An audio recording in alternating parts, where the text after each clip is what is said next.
رمضان میں سب کی بخشش ہو جاتی، سب کی، 4 نہیں بخشے جاتے، 4۔ کسی بھائی میں یہ عیب ہے، ابھی سن کے توبہ کر لینا۔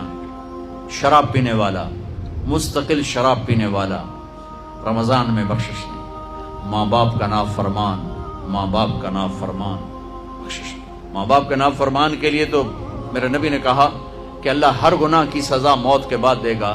ماں باپ کے نافرمان کو یہیں سے شروع کرے گا اور آگے تک لے کے جائے گا، یہاں بھی سزا دے گا اور آگے بھی سزا دے گا۔ تیسرا کون ہے؟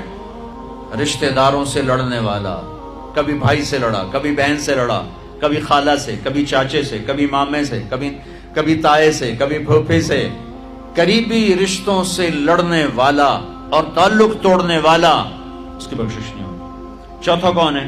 کینہ رکھنے والا، کینہ، نفرت کے ساتھ ان کے ٹانگیں کھینچنا چاہتا ہوں، اس کو کینہ کہتے ہیں۔ تو یہ 4 برائیاں معاف